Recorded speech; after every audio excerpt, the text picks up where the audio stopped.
वडेट्टीवार सध्या माध्यमांशी बोलतायत, थेट जाऊया तिकडे. आणि त्याबरोबरच महाविकास आघाडीतील ओबीसी नेत्यांना बदनाम करून स्वतःची राजकीय पोळी भांजण्याचं षडयंत्र विरोधकांनी रचलेला होता आणि तशी बदनामी पण सुरू केली होती. ज्यावेळेस सुप्रीम कोर्टाचा निर्णय आला त्यावेळेसच मी भूमिका मांडली होती की हा निर्णय देशाला लागू होईल, केवळ तो महाराष्ट्राला लागू होणार नाही. तर त्यावेळेस टिंगलटवाळी केली गेली. आता आज हे सिद्ध झालं आहे की या देशातील आज 8 राज्यापुढे ओबीसीच्या आरक्षणाचा प्रश्न उभा झालेला आहे. मध्य प्रदेशच्या निवडणुका पुढे ढकलाव्यात यासाठी मध्य प्रदेश सरकारने तो विषय असेंब्ली पुढे आणलेला आहे विधानसभेचा ठराव घेण्यासाठी. आणि विधानसभेचा ठराव जर उद्या विधानसभेचा ठराव करण्यासाठी मध्य प्रदेश सरकार का पुढे आली, कारण तिथला ओबीसीचं आरक्षण हे संपलेलं आहे. आता विषय आम्ही या निवडणुका पुढे ढकलण्यासाठी ओबीसी आरक्षणाशिवाय निवडणुका घेऊ नयेत ही आमची भूमिका काल होती, आजही आहे, आमच्या पक्षाची आहे, महाविकास आघाडी सरकारची आहे की आरक्षणाशिवाय ओबीसीच्या घेऊ नये. म्हणूनच आम्ही आता असेंब्लीच्या पुढे विधानसभेच्या फ्लोअरवर जातो आणि या निवडणुका कोणत्याही परिस्थितीमध्ये 6 महिने पुढे ढकलाव्यात आणि तोपर्यंत आम्ही आमचा एम्पिरिकल डेटा गोळा करू. आता हे सर्व मला वाटतं की देशातील सर्व राज्यांना आता करावं लागणार आहे. म्हणून मलाही आशा वाटते की महाराष्ट्राचा विषय होता त्यावेळेस आम्हाला कात्रीत पकडण्याचं काम झालं. आता सुप्रीम कोर्टामध्ये, सर्वोच्च न्यायालयामध्ये देशाचा विषय आल्यामुळे आणि उशिरा का होईना केंद्र सरकारला सद्बुद्धी सुचली, देवानी दिली सद्बुद्धी आणि म्हणून सुधारित एफिडेव्हिट केंद्र सरकारने सुप्रीम कोर्टात केलेला आहे. मला मी आरोप नाही करत, पण हाच एफिडेव्हिट पुढे दिला असता तर महाराष्ट्राच्या राज्यातील ओबीसीच्या आरक्षणाच्या संदर्भात सकारात्मक निर्णय आला असता, तो पॉझिटिव्ह आला असता असा मला विश्वास आहे. पण आता उशिरा दिल्यामुळे मला आता विश्वास नव्यानं असा वाटतोय की केंद्र सरकार नक्कीच, आपल्या सर्वोच्च न्यायालय नक्कीच या संदर्भात, कारण देशाचा विषय आल्यामुळे त्यांच्या निर्णयाचा फेरविचार होईल किंवा त्या निर्णयात काही सुधारणा होईल. तो 18 तारखेला निर्णय आहेच अपेक्षित या महिन्यामध्ये, आपल्या जानेवारीमध्ये. म्हणून मला वाटतं ह्या विषय संपेल आणि ओबीसीचं आरक्षण टिकेल आणि आम्ही तर ती मागणी पुढे देतोच आहोत. 6 महिने पुढे ढकलण्याचा आमची तयारी आहे, आम्ही मागणी करतो. आणि त्याबरोबर विशेष म्हणजे हे संपूर्ण झाल्यानंतर सुद्धा एम्पिरिकल डेटा त्या कालावधीमध्ये पूर्ण करण्याचा, गोळा करण्याचा निर्णयसुद्धा आम्ही करतो. थँक्यू. सर एक केशव उपाध्ये भाजपचे प्रवक्ते आहेत, त्यांनी एक तुमचा वादग्रस्त व्हिडिओ ट्विट केला आहे छत्रपतींच्या पुतळ्याचा, कुठेतरी त्याबद्दल. हा पूर्णतः खोडसाळपणा आहे. केशव उपाध्यांनी डोळे उघडून अंधभक्तासारखं बघू नये. मी हार घालताना शिवरायाच्या पुतळ्याला महाराजांच्या शेजारी असलेला माझा पाय आहे, पायावर पाय नाही. जरा आंधळा बनू नका, अंधभक्त बनू नका, आंधळेपणानं बोलू नका. मी चॅलेंज करतो आहे त्या उपाध्याला. तो व्हिडिओ परत माझ्याकडे क्लिप आहे, ती संपूर्ण व्हिडिओवरही दिसते आहे, ते आपण व्हिडिओ बारकाईनं पाहिला तर. पायाच्या शेजारी माझी हाईट कमी, पुतळ्याला हार घालताना, पण हा खोडसाळपणा मुद्दाम होऊन हे भारतीय जनता पक्षाचे काही विद्रूप लोक, काही द्वेष्टे लोक मुद्दाम होऊन छत्रपती शिवरायांच्या संदर्भात माझं नाव जोडून बदनामी करण्याचं काम करत आहेत. मी स्पष्टपणे सांगतो, हा खोडसाळपणा शुद्ध आणि त्याच्यामध्ये जर दम असेल तर यावं, तो व्हिडिओ घेऊन आणि सिद्ध करून दाखवावं. खोडसाळपणा करून छत्रपती शिवरायांचा आदर जेवढा आम्हाला आहे, ज्या लोकांनी कधी त्यांच्या संघामध्ये शिवरायांचा फोटो लावला नाही 50 वर्ष, त्यांनी आम्हाला शिवरायांच्या संदर्भात शिकवू नये. आणि म्हणून हे अशा प्रकारची बदनामी त्यांनी करू नये ही माझी त्यांना विनंती आहे आणि त्यांना आव्हानही आहे. मंत्री विजय वडेट्टीवार यांनी 2 महत्त्वाच्या मुद्द्यांवर भाष्य केलेलं आहे. ओबीसी आरक्षणाच्या मुद्द्यावर वडेट्टीवार यांनी एक महत्त्वाची गोष्ट सांगितली, ती म्हणजे ओबीसी आरक्षण टिकेल असा आम्हाला विश्वास आहे.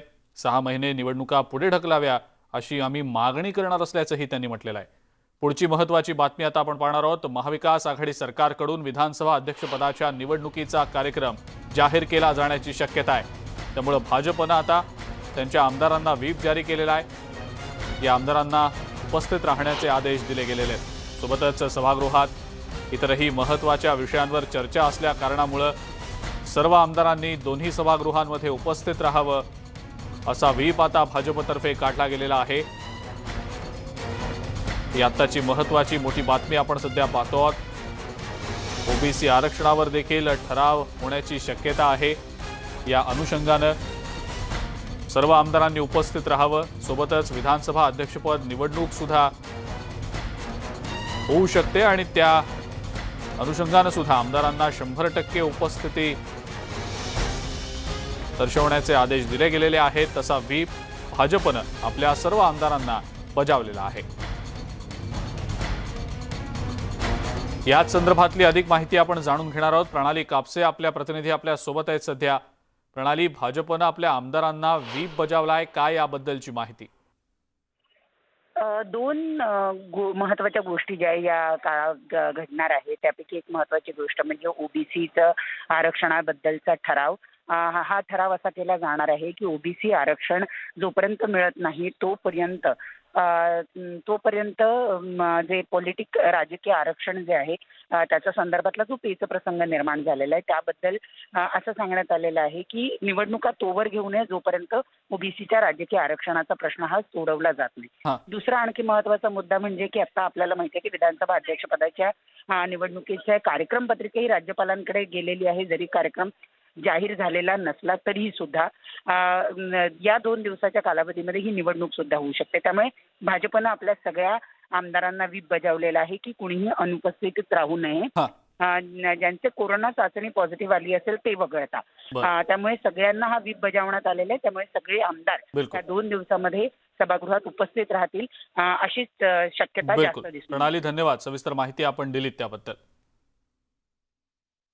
विधानसभा अध्यक्षांच्या निवडीत पुन्हा एकदा बाका प्रसंग उद्भवलाय आणि राज्य सरकारनं पाठवलेला प्रस्ताव राज्यपाल भगतसिंह कोश्यारी स्वीकारणार की नाकारणार याकडेच आता सर्वांचं लक्ष लागलंय आणि यावरच आज होणाऱ्या या निवडणुकीचं भवितव्य अवलंबून असणार आहे। 12 भाजप आमदार निलंबनाचा फटका या निवडणुकीवर बसेल का अशी ही जोरदार चर्चा सध्या सुरू आहे। याच संदर्भातली अधिक माहिती जाणून घेण्यासाठी थेट जाऊया। स्वाती लोखंडे आपल्या प्रतिनिधी आपल्या सोबत आहेत। स्वाती, या महत्त्वाच्या मुद्द्यावरच आता सध्या जोरदार चर्चा सुरू आहे। निवडणूक ही सध्या अधांतरी असल्याचं दिसतंय। राज्यपालांकडून अजूनही अभिप्राय आलेला नाही। राज्यपालांच्या अभिप्रायासाठी साधारणतः शनिवारी सकाळी महाविकास आघाडी सरकारकडनं विशेषतः मुख्यमंत्र्यांकडनं पत्र दिलं गेलं, ही कार्यक्रम पत्रिका दिली गेली आणि त्यानंतर आता आपण बघितलं की 2 दिवस उलटलेले आहेत आणि रविवारी संध्याकाळी महाविकास आघाडीच्या नेत्यांनी पण भेट घेतली। कारण या सगळ्या निवडणुकीमध्ये जर कोण महत्त्वाचं असेल आता सध्या तर राज्यपालांची अनुमती किंवा त्यांनी कार्यक्रमाची पत्रिका जी ठरलेली आहे त्याला मान्यता देणं। त्यामुळे सध्या तरी जो काही निर्णय घ्यायचा आहे तो राज्यपालांकडेच आहे। पण अजूनही म्हणजे सकाळचे 10 वाजलेत आतापर्यंत कोणत्याही प्रकारे राज्यपालांकडनं उत्तर आलेलं नाहीये। विशेष म्हणजे आज जे उमेदवार आहेत विधानसभा अध्यक्षपदाचे त्या उमेदवारांना आपला अर्ज भरायचा आहे जर उद्या निवडणूक असेल तर। अशा परिस्थितीमध्ये मग महाविकास आघाडी काय करेल? आपल्याबरोबर आहेत सुनील प्रभू, त्यांच्याकडनं जाणून घेऊया। एकूणच राज्यपाल विरुद्ध महाविकास आघाडी हा वाद पाहता राज्यपाल या सगळ्याला म्हणजे ही जी कार्यक्रम पत्रिका विधानसभा अध्यक्षपदाची याला संमती देतील असं वाटतंय? असं आहे की कॅबिनेटमध्ये निर्णय झाल्यानंतर विधानसभेच्या प्रथेप्रमाणे नियमाप्रमाणे माननीय राज्यपालांना ते कळवण्यात आलेलं आहे। परंतु त्या प्रस्तावावरती अद्यापही सकारात्मक निर्णय हा राज्यपालांकडून आला नाही। काल संध्याकाळी महाविकास आघाडीचे नेते सन्माननीय भुजबळ साहेब, शिंदे साहेब, थोरात साहेब हे माननीय राज्यपालांना भेटले, त्यांना विनंती केली। पण त्यांनी केलेल्या विनंतीनंतर अद्यापही राज्यपालांकडनं अशा पद्धतीची कुठचाही होकार या निवडणुकीसाठी आलेलं नाही। नक्कीच। आणि आज म्हणजे निवडणूक जर मंगळवारी असेल तर आज उमेदवारी अर्ज भरणं आवश्यक आहे।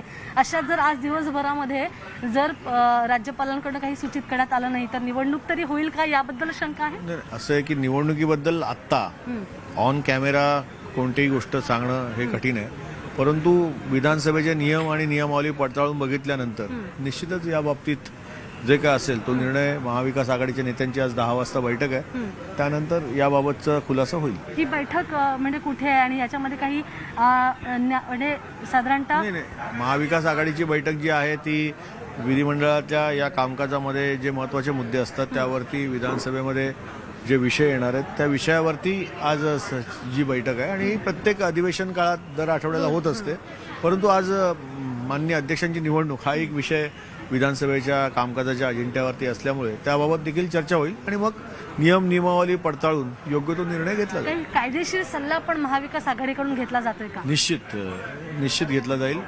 कायदेशीर सल्ल्यासाठी मला असं वाटतं की महाराष्ट्राचे अटॉर्नी जनरल जे आहेत त्यांना बोलून याबाबतीत सल्ला देखील घेतला जाईल. पण एक शेवटचा प्रश्न, जर राज्यपालांकडनं आज दिवसभरात काही उत्तर आलं नाही तर? असं आहे की उत्तर आलं नाही तर विधानसभेच्या नियमावलीनुसार नेमकं काय करू शकतं हे महाराष्ट्राच्या कायदेशीर सल्ला देणारे महाधिवक्ते आहेत त्यांच्याकडनं या बाबतीत सल्ला घेतला जाईल आणि त्यानंतर योग्य तो निर्णय जो आहे. 12 आमदारांची नियुक्तीचं इतकं मोठं प्रकरण रखडलेलं आहे, अनेक वाद आहेत, जो कुलगुरुपदाचा म्हणजे प्रकुलगुरुपदाचा पण वाद आता नव्यानं समोर आलेला आहे. अशा परिस्थितीत राज्यपालन असं वाटते की महाविकास आघाडी सरकारचा आणि एकूणच याचा विचार करतील? असं आहे की मान्य राज्यपाल हे कोणत्या राजकीय पक्षाचे नसतात आणि राज्यपाल हे एक स्वतंत्र स्वायत्त अशा पद्धतीचं काम त्यांचं असतं राज्याचे पालक म्हणून. पण त्यांचा अनुभव पाहता एकूण त्यांचा अनुभव पाहता मला असं वाटतं राज्यपालांनी राज्यपाल म्हणून या राज्याच्या हिताच्या दृष्टीने जे योग्य निर्णय आहेत ते घेतले पाहिजेत. नक्कीच. तरी होते सुनील प्रभू, आपण पाहतोय की त्यांचं असं म्हणणं जरी आहे किंवा त्यांची अपेक्षा आहे की राज्यपालांनी राज्याच्या हिताचे निर्णय घेणं आवश्यक असले तरी आपल्या सगळ्यांना माहिती आहे की हे जे काही सगळं प्रकरण आहे त्याचा निर्णय जो आहे तो केवळ राज्यपालांनी घ्यायचा आहे आणि कारण त्याच्या स्वीकृतीनंतरच ही निवडणूक लागणार आहे. विशेष म्हणजे पुन्हा एकदा आपण याचा उल्लेख करूया. स्वाती, थांबवतोय तुम्हाला काही क्षणांसाठी. नारायण राणे सध्या बोलतायत, थेट जाऊया तिकडे. नितेश राणे यांच्या अटकेसंदर्भामध्ये पोलिसांची तयारी सुरू आहे मुंबईत किंवा कसल्या अटकेबद्दल काय केलं नितेश राणेंनी? काही संबंध नसताना येणाऱ्या जिल्हा बँकच्या निवडणुकीत पराभव होईल 70 लोकांच्या आणि म्हणून सुडाच्या भावनेतून ते असं म्हणजे अजून ठरलंय केस टाकले काय मला माहीत नाही. मी काल जिल्ह्यात होतो पण तोपर्यंत काही नव्हतं, पण हे सुडाच्या राजकारणातून चाललेलं आहे. नितेश राणे अज्ञातवासात गेले अशी चर्चा आहे. अज्ञातवासात नाहीये, तो सिंधुदुर्ग जिल्ह्यातच आहे. अज्ञातवासात जायची आम्हाला काय गरज नाही, तो आमदार आहे, त्यामुळे अज्ञातवासात वगैरे काही नाही. अटकेच्या विरोधात आधी काही कोर्टात जाण्याची काही तयारी आधी म्हणजे कोर्टात आता कोर्टात तर जाणार ना. अशा रीतीने जर बातम्या देणं आम्ही अटक करणार अमुक करणार असं बोलल्यानंतर कोर्टात तर जावं लागेल. राणे साहब हिंदी में बताइए, नितेश राणे जी के अरेस्ट की तैयारी कर रही है महाराष्ट्र सरकार? अरे मैं एग्रोविजन के लिए आया हूँ, वो क्या सब्जेक्ट हो सकता है? नागपुर के किसानों के हित में कुछ पूछेंगे तो मैं समझता हूँ कि मीडिया सही तरह से मीडिया का काम कर रहा है. नितेश राणे के बारे में जो सरकार को करना है करने दे. नितेश राणे ने कुछ भी हरकती किए नहीं है. किसको जो भी वो लोग बोल रहे हैं किसको मार लगा है, किसको भी मारने में नितेश राणे का कोई भी योगदान नहीं है. उसमें सिंचन प्रकल्पासाठी केंद्राकडनं जो निधी आला पाहिजे तो अजून 2 वर्षापासून मिळालेला, त्यामुळे विदर्भातील सिंचन प्रकल्प जे आहेत ते रखडलेले आहेत. नाही, त्या संबंधी मी माहिती घेईन का आले नाहीत आणि ते त्वरित रिलीज करण्यासाठी प्रयत्न करेन. सर एमएसएमई अंतर्गत विदर्भात काही भविष्यात काही प्रोजेक्ट बरेच प्रोजेक्ट आहेत आणि त्यासाठीच मी आलेलो आहे. परत यानंतर दौऱ्यावर येणार की जे प्रोजेक्ट आहेत सूक्ष्म लघु आणि मध्यम माध्यमातून जे उद्योग विदर्भातील जिल्ह्यात द्यायचे आहेत, उद्योजक तयार करणं, रोजगार देणं आणि विदर्भाचं नकळत राज्य आणि देशाचं उत्पन्न वाढवणं या माध्यमातून एमएसएमई काम करेल. Thank you sir. केंद्रीय मंत्री नारायण राणे यांनी अनेक महत्त्वाच्या मुद्द्यांवर भाष्य केलंय. आमदार नितेश राणे यांच्या बाबतीत प्रश्न विचारला असता आमदार नितेश राणे यांनी नेमकं केलंय तरी काय असा प्रश्न त्यांनी उपस्थित केला आणि त्यामुळे ते अज्ञातवासात नाहीत, सिंधुदुर्गातच आहेत असंही नारायण राणे. ओबीसी पॉलिटिकल आरक्षणाचा विषय आहे की निवडणुका 6 महिने पोस्टपोन करण्याचा ठराव आज ते आणतायत. आम्ही कामकाज सल्लागार समितीच्या बैठकीत सांगितलं की असं ठराव आणणार असेल तर आम्ही तुम्हाला सपोर्टच करू, परंतु जसं तुम्ही अध्यादेश काढला तो टिकला नाही देवेंद्रजी वारंवार सांगत होते की असं अध्यादेश टिकणार नाही, हा सुप्रीम कोर्टात डिसिजन विरुद्ध आहे. तसं हेही टिकणार आहे की नाही मला माहिती नाही. याचं कारण सॉलिड कारण दिल्याशिवाय निवडणूक आयोग निवडणुका पोस्टपोन करू शकत नाही. ओबीसी पॉलिटिकल आरक्षणाच्या बाबतीमध्ये सुप्रीम कोर्टाने निर्णय दिला आहे की तुम्ही कारण वारंवार वेळ मागितली ना सुप्रीम कोर्टामध्ये सरकारने, आम्हाला 3 महिने द्या. पहिले 6 महिने म्हणाले, पण 3 महिने दिले. कोर्टाने फटकाळलं, 2 वर्ष दिली होती, तेव्हा काय केलं.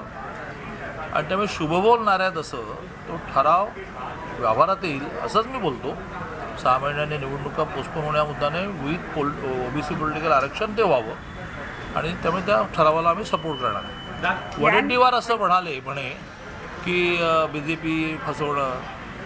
मी खूप ग्रामीण आणि सोप्या शब्दात बोलणारा माणूस आहे की इतका सोपा त्याचा अर्थ आहे की 2011चा जो सर्वे आहे देशाचा तो सामाजिक आणि आर्थिक आहे, ज्याच्यावर देशभरामधल्या गरीब कल्याणच्या योजना ठरायच्या होत्या. कोर्ट जे बोलत आहे ते ओबीसीच्या पॉलिटिकल आरक्षणाच्या बाबतीत बोलत आहे आणि कोर्टानं जो डेटा मागितला आहे तो त्या खरं म्हणजे शहर वाईज पाहिजे, गाव वाईज पाहिजे, जिल्हा वाईज पाहिजे की त्या गावात त्या शहरात त्या जिल्ह्यामध्ये ओबीसीला पॉलिटिकल आरक्षण देण्यासारखी स्थिती आहे का, असा तो सर्वे आहे. तो काही 2011ला झाला नव्हता. 2011चा सर्वे हा लोकांची गरिबी किती, सामाजिक मागासलेपण किती, मग त्यांना घरं देऊया का, त्यांना विहिरी देऊया का, असा तो सर्वे होता. हा सर्वे तुम्हाला नव्याने करावा लागेल. मी अतिशय आणखी सोप्या शब्दात सांगतो की बाबा कोल्हापूर आहे. कोल्हापूर शहरामध्ये ओबीसी पॉप्युलेशन किती, त्यांना आजपर्यंत गेल्या 25-30 वर्षामध्ये पॉलिटिकल पार्टिसिपेशन किती मिळालं आणि ते पॉलिटिकल पार्टिसिपेशन कमी होतं का, ते पॉलिटिकल पार्टिसिपेशन दिल्यानंतर पुन्हा पॉलिटिकल पार्टिसिपेशन देण्याची आवश्यकता आहे का, असं कोल्हापूरचा वेगळा निर्णय, कोल्हापूर जिल्ह्याचा वेगळा निर्णय, पुण्याचा वेगळा निर्णय, औरंगाबादचा वेगळा निर्णय. याला म्हणतात empirical data of political reservation. काय संबंध त्याचा 2011च्या सामाजिक आर्थिक सर्वेशी. त्यामुळे ही दिशाभूल करण्याचे प्रयत्न चाललेले आहेत. 2 वर्ष तुम्हाला मिळाले. आता हे म्हणतात की मग तुम्ही 5 वर्ष काय केलं, पण 2010 साली निर्णय दिला, मग तुम्ही 10, 11, 12, 13 काय केलं. 5 वर्षामध्ये हा विषयच निघाला नाही. डायरेक्ट विषय निघाला तो 2019ला निघाला, जेव्हा तुमचं सरकार होतं. तो 2019ला सुप्रीम कोर्टाने निर्णय दिल्यानंतर तुम्हाला 2 वर्ष मिळाली, तुम्ही काय केलं. आणि त्यामुळे हे ढकलाढकली करण्याने काही होणार नाही. ओबीसी पॉलिटिकल आरक्षणाच्या बाबतीमध्ये सर्वपक्षीय बैठक घेऊन नीट शांत डोक्याने मार्ग लिहून काढायला पाहिजे.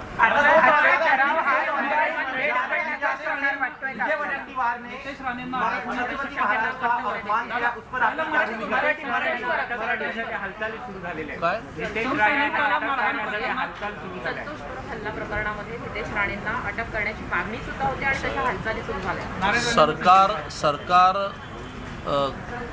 आर्टिफिशियली काय एकत्र आल्यानंतर केल्यानंतर जी सत्ता तयार होते ती कशी वापरायची हा त्याचा विषय आहे. राणेसाहेबांना अटक केली, काय झालं, शेवटी 2 सेकंदामध्ये 2 मिनटात 2 सेकंदामध्ये जामीन द्यावा लागला. कोर्टाने एका अर्थाने ते निकालपत्र वाचा, कोर्टाने ठोकलं आहे सरकारला की कुठे घटना होते, कुठे केस दाखल होते, कुठे अटक होते. तसं नितेश राणेच्या बाबतीमध्ये त्यांच्या हातात सत्ता आहे, पण लोकशाही संपलेली नाही, न्यायालय संपलेलं नाही. तर त्यांना काय करायचं ते करू देत. राणे फॅमिली आणि त्यांच्या मागे बसणारी BJP समर्थ आहे. समजा त्यांनी असे खोटे नाटे सगळे पुरावे गोळा करून अटक केली, कोर्ट आहे, कोर्टामध्ये न्याय मागू. मंत्री की तरफ से जो छत्रपति शिवाजी महाराज का अपमान हुआ उस पर आपकी क्या भूमिका है? उस पर मैंने मराठी में कहा था, मैं हिंदी में कहूँगा कि वो जो हुआ है उसका निषेध ही करना चाहिए, लेकिन कोई व्यक्ति अपमान करने के लिए हार लेकर नहीं जाता. उसने संभालना चाहिए कि भाई ऊंचा है स्टैचू, तो भाई जरा स्टूल भी लाओ. तो घटना जो हुई है उसका निषेध ही है. लेकिन इसके पहले भी हिंगोली ज़िले में एक MLA छत्रपति शिवाजी महाराज के पुतले पर चढ़कर वो हार डाल रहा था. ये पुतले निर्माण करने वालों ने भी ये थोड़ी प्रिकॉशन लेनी चाहिए कि वहाँ सीढ़ी रखनी चाहिए, वहाँ कुछ हार कैसे डाला जाए. मैं तो जब ऊंचा पुतला होता है तो उसके पाँव पर ही हार अर्पण करता हूँ, नमस्कार करता हूँ. इसलिए वडेट्टीवार ने जो किया उसका निषेध है, लेकिन इस प्रकार की घटना कोई सोच समझकर नहीं करता, ऐसा मानना है. हर विषय को लेकर समाज में दंगा, हर विषय को लेकर समाज में मतभेद, ये दो अलग पॉलिटिकल पार्टी होने के बावजूद भी नॉट नेसेसरी है समझे। ऑल पार्टी मीटिंग बुलाई गई है ओबीसी आरक्षण के मुद्दे ऑल पार्टी कहाँ मिला है हमको नहीं इन्विटेशन। सरकार का आरोप है कि बीजेपी नहीं चाहती ओबीसी को आरक्षण में, इसलिए जानबूझ के तान रही है। क्या करी खींच रहे आप लोग जानबूझ के इस मामले को खींच रहे हैं। जानबूझ के खींच रहे नहीं, मैंने वो भी मराठी में वो डिटेल में बताया, वो हिंदी में बताता हूँ कि ओबीसी पॉलिटिकल आरक्षण के बारे में बार बार ये बोल रहे हैं कि केंद्र का डाटा नहीं मिल रहा। वो डाटा सामाजिक और आर्थिक सर्वेक्षण का डाटा है, जिस पर गरीब कल्याण की योजना तय होती है, वो हो गई। रिजर्वेशन गया है, आपका शिक्षा का आरक्षण गया है क्या? नहीं। आपका नौकरी का आरक्षण गया है क्या? नहीं। उसके लिए शायद वो डाटा आवश्यक है। आपका पॉलिटिकल आरक्षण गया है तो आपको एम्पिरिकल डाटा ये कलेक्ट करना पड़ेगा कि आपको पॉलिटिकल आरक्षण की आवश्यकता है कि नहीं। जब रिजर्वेशन मिला वीपी सिंह ने दिया, तब वीपी सिंह जी ने जो आरक्षण दिया उस आरक्षण में शिक्षा का आरक्षण था, आर्थिक आरक्षण था। इस देश में सिर्फ शेड्यूल कास्ट शेड्यूल ट्राइब को जो कॉन्स्टिट्यूशन में है उनको ही सारे रिजर्वेशन दे सकते हैं। मराठा समाज को भी पॉलिटिकल आरक्षण नहीं दिया था, शिक्षा का और नौकरी का दिया था। तो इनको शिक्षा, नौकरी और पॉलिटिकल दिया। तो कोर्ट का कहना है कि पॉलिटिकल आरक्षण की आवश्यकता है या आप प्रूव करो। तो यह इसका डाटा कभी कलेक्ट नहीं हुआ है। जैसे एक पुणे शहर है, तो पुणे शहर में डाटा लेना पड़ेगा कि पुणे शहर में रहने वाले ओबीसी को पॉलिटिकल रिजर्वेशन की आवश्यकता है क्या, उनको पॉलिटिकल दृष्टि से आगे जाने के लिए मिला नहीं क्या। यह शहर वाइज अलग अलग होगा और ये बहुत डिफ़िकल्ट भी है और इसके लिए सारे पक्षों ने मिलकर उस पर निर्णय करना पड़ेगा। आज सदन में प्रस्ताव ला रहे हैं, सर्वपक्षीय मीटिंग चल रही है, देवेंद्र जी हमारे मीटिंग में है। लेकिन जिस प्रकार से अध्यादेश कोर्ट ने ठुकराया, इसका भी क्या होगा मुझे मालूम नहीं, क्योंकि चुनाव जब पोस्टपोन करने होते हैं तो उसके कुछ सॉलिड रीजंस देने होते हैं। जैसे 2-2 साल से नई मुंबई के कॉर्पोरेशन के चुनाव पेंडिंग है, क्यों? कोविड के कारण पेंडिंग है। अभी आप कोविड का कारण देंगे तो कोर्ट बोलेगी या चुनाव आयोग बोलेगी डाटा दो, आपका तो सारा चल रहा है जोर से और आप कैसे चुनाव पोस्टपोन कर सकते हैं। इसलिए ओबीसी पॉलिटिकल आरक्षण में कोई खींचने का विषय नहीं, ओबीसी समाज को पॉलिटिकल आरक्षण मिलना ही चाहिए।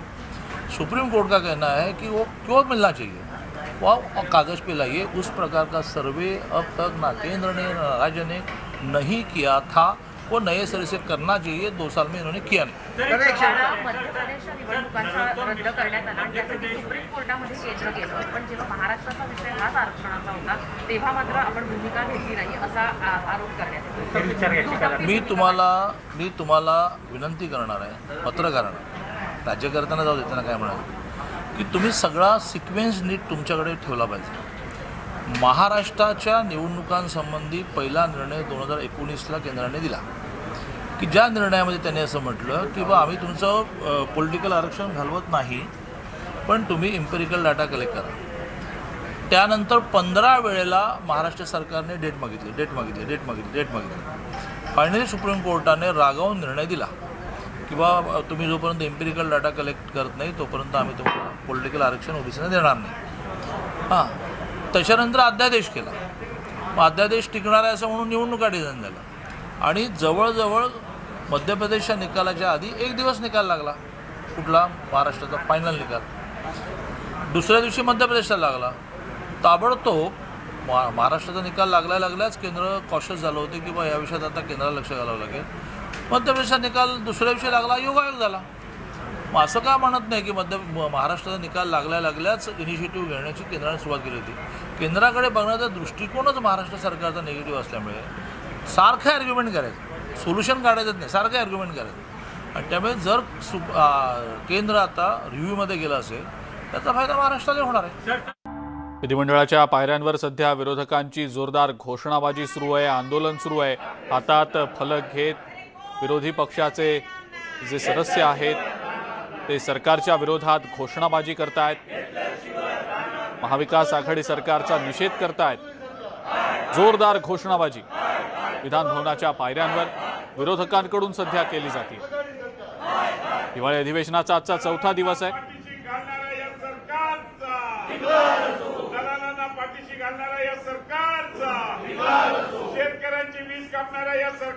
भाजपचे प्रदेशाध्यक्ष चंद्रकांत पाटील आणि इतरही काही महत्त्वाचे नेते आमदार या ठिकाणी घोषणाबाजी करत असल्याचं दिसतंय. अधिक माहिती या संदर्भातली आपण जाणून घेणार आहोत. प्रणाली कापसे आपल्या प्रतिनिधी आपल्या सोबत आहेत सध्या. प्रणाली, विधान भवनाच्या पायऱ्यांवर विरोधकांकडून सध्या जोरदार घोषणाबाजी सुरू असल्याचं दिसतंय, काय सांगता येईल त्याबद्दल? अजिंक्य, आज अधिवेशनाचा दुसरा आठवडा सुरू झालेला आहे. हिवाळी अधिवेशनाचा हे शेवटचे 2 दिवस आहे. परंतु या शेवटच्या 2 दिवसातही आपण पाहतोय की भाजपने पुन्हा एकदा अधिवेशनाच्या कामकाजाला सुरुवात ही आंदोलन करून केलेली आहे. त्याच्यामध्ये काही घोषणांची आज भर पडलेली आहे. हे घोषणा म्हणजे आज भाजपचे आमदार मंगेश चव्हाण हे एक प्रिंट केलेला कुर्ता घालून आलेले, ज्याच्यावर सरकार हरवले आहे असा मेसेज त्यांनी दिलेला आहे. त्यामुळे आज ज्या घोषणा दिल्या जात आहेत त्याच्यात आणखी 2 घोषणांची भर पडलेली आहे. एक म्हणजे सरकार हरवलंय आणि दुसरं म्हणजे भाजपचे आमदार गोपीचंद पडळकर यांनी काल जो आरोप केलेला होता की त्यांच्यावर जो खुनी हल्ला करण्यात आलेला होता हा जाणीवपूर्वक शासनाच्या काही नेत्यांच्या वतीनं करण्यात आलेला होता आणि त्या दृष्टीनं ती सुद्धा घोषणा आज याच्यामध्ये समाविष्ट करण्यात आलेली आहे. अजिंक्य, बिलकुल. प्रणाली, या सगळ्या मुद्द्यांवरून आज विरोधक सरकारला धारेवर धरतील अशी चिन्ह दिसत आहेत, पण इतरही काही महत्त्वाचे विषय आहेत ज्या विषयांवर आज आणि उद्या अशा 2 दिवसांमध्ये चर्चा होणं, काही महत्त्वाचे निर्णय घेतले जाणं अपेक्षित आहे. प्रणाली, त्याबद्दल काय सांगता येईल? अजिंक्य, आज 2-3 महत्त्वाच्या गोष्टी आहेत. एक तर महत्त्वाची गोष्ट ही आहे की आज विधानसभा अध्यक्षपदाच्या निवडणूक जी आहे तिचा कार्यक्रम जो आहे तो जाहीर होण्याची शक्यता आहे. राज्यपालांकडे तसं पत्र पाठवण्यात आलेलं आहे.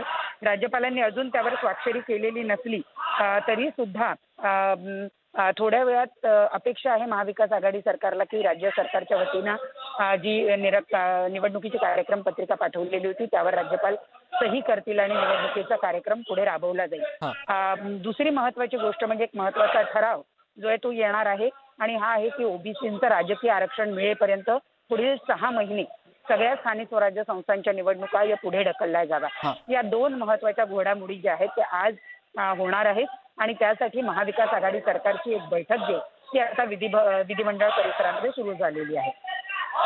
बिलकुल. प्रणाली, अशाच आमच्या सोबत रहा. आपण ही थेट दृश्य दाखवूया न्यूज 18 लोकमतच्या प्रेक्षकांना. विधान भवनाच्या पायऱ्यांवर विरोधी पक्षाच्या आमदारांकडून सध्या जोरदार घोषणाबाजी सुरू आहे. हातात फलक घेत ही घोषणाबाजी केली जाते.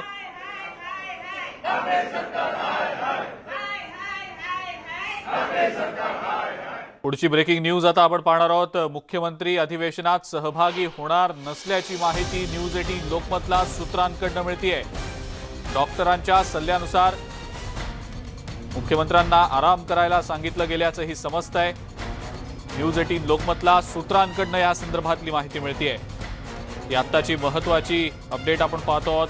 मुख्यमंत्री उद्धव ठाकरे हे या अधिवेशनात सहभागी होणार नसल्याचं समजतंय.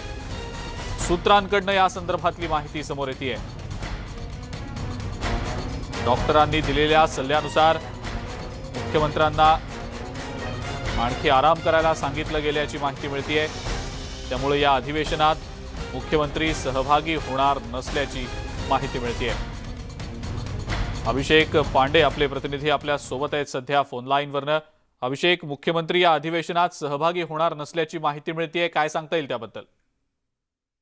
देखिए, मुख्यमंत्री की तरफ से सीधे तौर पर तो नहीं बताया गया, लेकिन सूत्र बता रहे हैं कि जिस तरीके से उनका बबल पीरियड शुरू है और ऐसे में डॉक्टर्स की तरफ से सलाह दी गई है कि वो जितना कम से कम बैठ पाएं और जितना कम से कम चलें वो उनके लिए ज्यादा बेहतर होगा। और अब चूंकि सेशन सिर्फ 2 दिन का बचा है, आज का दिन भी शुरू हो चुका है, सेशन की शुरुआत हो चुकी है और कल आखिरी दिन सेशन बचा है और ऐसे में मुख्यमंत्री को डॉक्टर्स ने सलाह दी है कि वो अवॉइड करें ज्यादा बैठना या ज्यादा चलना, जिसके कारण मुख्यमंत्री सेशन में शामिल नहीं होंगे। हालांकि वो इम्पोर्टेंट मीटिंग्स में वो वीडियो कॉन्फ्रेंसिंग के जरिए जरूर सहभागी होंगे और उनसे उस पूरे मामले पर अपनी राय रखेंगे और पूरे मीटिंग्स पर मॉनिटर करेंगे, लेकिन वो फिजिकली इस बार विधानसभा सत्र में पेश नहीं होंगे। बिल्कुल. अभिषेक, धन्यवाद सविस्तर माहिती दिली त्याबद्दल. विधान भवनाच्या पायऱ्यांवर विरोधक सध्या घोषणाबाजी करतायत, राज्य सरकारचा निषेध करतायत. याच संदर्भात भाजपचे आमदार मंगेश चव्हाण यांच्याशी आमचे प्रतिनिधी तुषार रुपनवर यांनी संवाद साधलाय. पाहूया. आपल्यासोबत बोलण्यासाठी भाजप आमदार मंगेश चव्हाण आहेत आणि मंगेश चव्हाण सरकार हरवलं आहे या संदर्भातला आपल्याला एक विशेष कुर्ता परिधान करून आलेला आहे. त्यावरती आपण जर पाहिलं असेल तर शेतकऱ्यांनी ज्या प्रकारे विजेची वसुली सुरू केलेली आहे आणि अजूनही राज्यामध्ये आपल्याला वीज तोडणी सुरू आहे. संपूर्ण आपण त्यांचा जर कुर्ता पाहिला तर या कुर्त्यामध्ये आपल्याला सरकारचा निषेध व्यक्त करणारे आपल्याला सगळी वक्तव्य पाहायला मिळतात. सरकार हरवलेलं आहे, मुख्यमंत्री उद्धव ठाकरेंचा फोटो आहे आणि त्याखाली विजेची मागणी पूर्ण झालेली नाही, अजून वीज तोडणी अजूनही सुरू आहे. सर काय सांगाल तुम्ही, हे करण्यामागचं नेमकं कारण काय? ही वस्तुस्थिती आहे राज्यातली. सरकार खऱ्या अर्थाने हरवलं आहे. सरकारचं कुठेही अस्तित्व दिसेल असं आज दिसत नाही आहे. वीज जोडणीच्या संदर्भात आपण पाहतोय की शेतकऱ्यांना एवढा प्रचंड त्रास होतो आहे. इकडे एकीकडे हे घोषणा करतात की वीज सोडणार नाही आणि तिकडे खटाखट वीज सोडतात. अहो, शेतकऱ्यांना पहिलेच पावसाने मारलं आहे आणि पुन्हा या जुलमी सरकारच्या या निर्दयीपणामुळे आज शेतकरी पूर्णपणे हवालदिल झालेला आहे. ती एकदा वीज बिल पैसे भरल्यानंतर पुन्हा महिनाभर ट्रान्सफॉर्मर जळतो. पूर्ण लोडचे तिथं ट्रान्सफॉर्मर नाही आहेत, ऑइल नाही आहे. आज आपण पाहतोय शेतकरी पूर्णपणे उद्ध्वस्त झाला आहे. माझ्या मतदारसंघात चाळीसगाव, भडगाव, पाचोरा परिसरात 5-5 वेळेस महापूर आला. पूर्ण गुरंढोरं वाहून गेले. होत्याचं न होतं झालं. शेतकऱ्यांच्या बांधावर जाऊन सांगणारे हे मुख्यमंत्री आज शेतकऱ्याला खांद्यावर घ्यायची वेळ आली आहे. आज शेतकरी ज्या पद्धतीने कोलमडला आहे, मला असं वाटतं की ह्या सरकारने हात द्यायची गरज होती, परंतु ह्या सरकारचे हात आता वेगळ्याच ठिकाणी कुठेतरी बरबटलेले आहेत. सरकार पूर्णपणे वसुलीमध्ये अडकलेलं आहे. आपण विद्यार्थ्यांचा पूर्ण बट्ट्याबोळ पाहतोय की विद्यार्थी रात्रंदिवस मेहनत करून MP सारख्या परीक्षा देतात आणि दलालांमार्फत त्यांना नोकऱ्या लावण्यासाठी आज हा एवढा मोठा स्कॅम उघड होतोय. विद्यार्थ्यांचा या सरकारवर भरोसा नाही, शेतकऱ्यांचा भरोसा राहिला नाही. सर्वसामान्य कुठल्याही जनतेला या सरकारची विश्वासार्हता पूर्ण सरकारने गमावलेली आहे. मुख्यमंत्री मंत्रालयात येत नाही, मुख्यमंत्री विधान भवनात येत नाही, विधिमंडळ गेल्या आपण पाहतोय की हजारो शेकडो कोटी रुपये खर्च करून एवढी मोठी सरकारी यंत्रणा उभी राहिलेली असताना सरकार अधिवेशन घ्यायला तयार नाही. जनतेचे प्रश्न आमदारांनी मांडावे कुठे, हे देखील आता या माध्यमातून हा एक प्रश्न उभा राहिलेला आहे. धन्यवाद सर, तुम्ही न्यूज 18 लोकमतशी बोलल्याबद्दल. हे होते आमदार मंगेश चव्हाण. सरकारचा निषेध व्यक्त करण्यासाठी त्यांनी विशेष कुर्ता परिधान केलेला आहे आणि या कुर्त्यावरती आपण जर पाहिलं असेल सरकार हरवलं आहे, त्याचप्रमाणे सरकारकडून जुलमी या ठिकाणी वीज तोडणी अजूनही सुरू असल्याचं त्यांनी म्हटलेलं आहे. व्हिडिओ सचिन कुबडेसह मी तुषार रुपनावर, न्यूज 18 लोकमत, मुंबई. भाजपचे प्रदेशाध्यक्ष चंद्रकांत पाटील यांच्याशी आमच्या प्रतिनिधी प्रणाली कापसे यांनी संवाद साधलाय, पाहूया.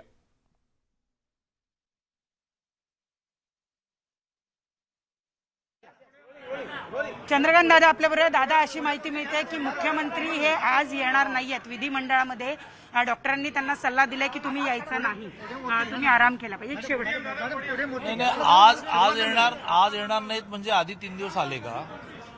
मी तर वारंवार त्यांना अशी प्रेमाने सूचना करतो आहे की तब्येतीची स्थिती पाहता त्यांनी हा हट्ट धरू नये. माझं म्हणणं एवढंच आहे की ह्या तब्येतीच्या स्थितीमध्ये महाराष्ट्रासारख्या 12 कोटी पॉप्युलेशन असणाऱ्या, 12 कोटी लोकसंख्या असणाऱ्या राज्याला पूर्ण वेळ मुख्यमंत्री नसताना हे राज्य चालवणं सोयीचं नाही आणि त्यामुळे त्यांनी कोणाला तरी चार्ज दिला पाहिजे, एवढंच आमचं म्हणणं आहे. त्यांची तब्येत बरी व्हावी त्यासाठी जेवढे म्हणून माझे देव आहेत, माझे देव म्हणजे प्रत्येकाचा एक 2 4 देव असतात, त्या सगळ्यांना मी प्रार्थना करतो की ज्या प्रकारची ह्या घराची परंपरा आहे त्याच्यामध्ये अशा प्रकाराने हतबल होणं हे बरोबर नाही. त्यामुळे प्रार्थना परमेश्वराजवळ, पण त्यांनी लवकरात लवकर चार्ज दिला पाहिजे. धन्यवाद आमच्याशी संवाद साधल्याबद्दल. तर आपण पाहतो दादा म्हणतात की मुख्यमंत्री आज येणार नाही, परंतु मुख्यमंत्री यापूर्वी 3 दिवस सुद्धा आलेले नाही. त्यामुळे आम्ही देवाला एवढीच प्रार्थना करतो की त्यांची प्रकृती लवकर ठीक व्हावी. वेळेने सरून पेडणेकरचा, प्रणाली कापसे, न्यूज 18 लोकमत, मुंबई. आणि या सगळ्या महत्त्वाच्या बातम्यांसोबतच मुद्दा महाराष्ट्राचा मध्ये वेळ झाली इथंच थांबण्याची. मात्र जाता जाता 2 महत्त्वाच्या मुद्द्यांचं आवाहन, आठवण करून द्यायची, ती म्हणजे न्यूज 18 लोकमतच्या YouTube चॅनलला सबस्क्राईब करायला विसरू नका, जेणेकरून तुम्हाला दिवसभरातल्या महत्त्वाच्या घडामोडी व्हिडिओच्या स्वरूपात पाहता येऊ शकतील, अपडेटेड राहता येऊ शकेल. दुसरी त्यातली त्यात महत्त्वाची आठवण, ती म्हणजे कोरोना प्रतिबंधक नियमांचं पालन करा, घराबाहेर पडताना मास्क लावा, सॅनिटायझरनं हात वारंवार स्वच्छ करा, सोशल डिस्टन्सिंग पाळा आणि ज्यांनी अजूनही लस घेतली नसेल त्यांनी लस घ्या. बघत रहा न्यूज 18 लोकमत.